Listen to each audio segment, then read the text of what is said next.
Hada. Good morning. Today is Thursday, guys. Free ko. Day off ng nanay. Ihahatid ko si Bunso sa football school niya. Come, anak ko. 10 minutes pa. Kandulo ka daw, kano? Mag-mini time ang nanay mamaya, guys. Sasamahan niya ako maglalakad siya ako mag-isa. Hindi ko maano si Sofia. Ayaw niyang sumama. Sabi niya, lakad ka naman ng lakad. So, let's go. Are you ready?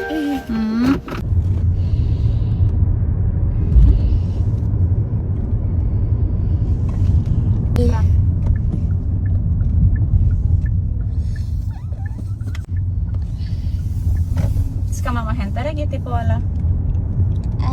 Ska Isak göra? Kan du? Ska jag hämta dig? Ja. Ja, visst mamma är hemma.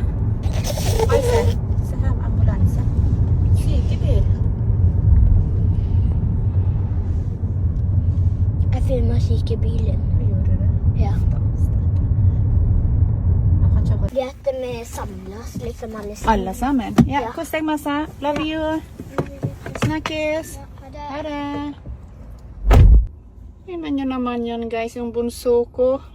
Pumapasok na sa football school mag-isa. Ang bilis talaga ng matatapos siya ng 2 o'clock. Nandun na siya. So, ayan. Tara na, guys. Magsasampay ako. Magpapadrive pala ako kay Mister sa sentro mamaya kasi mag-train ako papuntang ibang bayan. Ibang bayan. Hi guys, nandito na ako sa Stavanger. Original plan magtra-train ako pero si Mister pinag-drive niya ako dito. Hindi naman kasi masyadong kalayuan. Sayang din yung pamasahe ko sa train. Magtra-train ako uuwi mamaya. So tara, samahan niyo ako sa aking me time.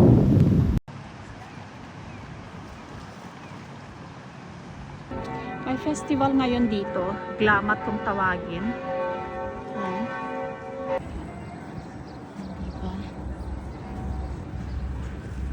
Cruise ship dyan.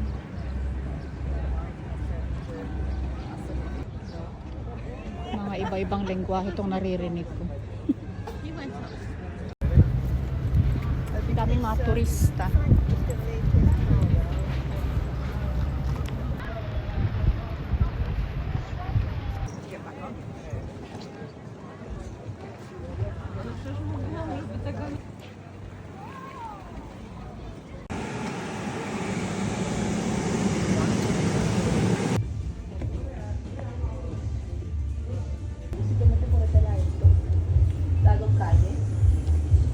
Llega como que a las 2:30. Yo, bueno, esa, yo no sé, pero esa yo la voy a soltar en pasta.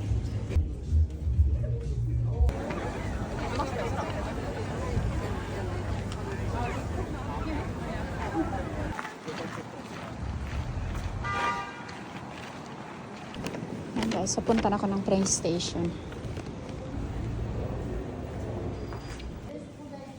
Bili ako ng ticket.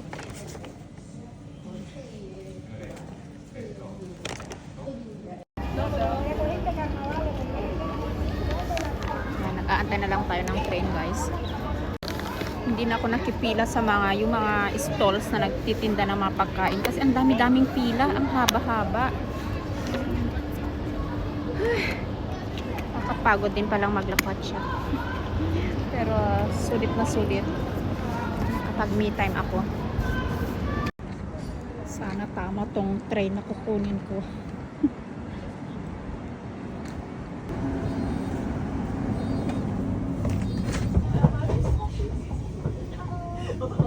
Hi guys, so ayan, bago nga matapos ang day off ko, eto at naisipan ko nga linisin itong sasakyan. Para naman kahit papaano ay may nagawa ko ngayong day off ko, charis. Sa totoo lang, after kong mag-me time, ang dami-dami kong ginawa dito sa bahay. Tinapos ko talaga lahat ng tupiin para wala na akong gagawin sa weekend. Sabi nga ni Mister ay tutulungan niya ako pagkatapos ng training ni Lucas sa football. Sus, ito lang, kayang-kaya ko to.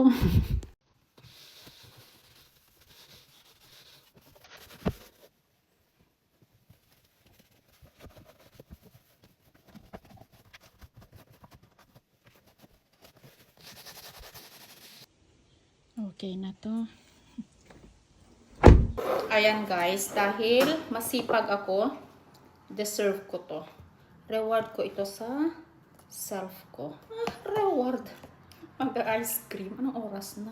8:32 na ng gabi. Mag-ice cream pa tayo.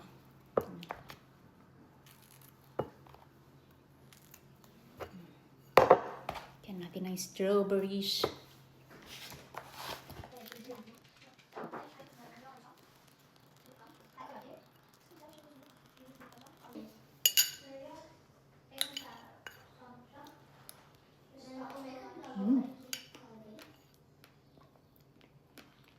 Lucas, wil je smaken? Iets met yoghurt.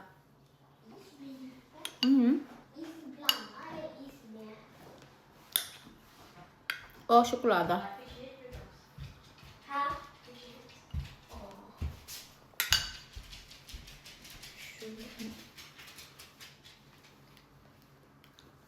Yummy. Yum.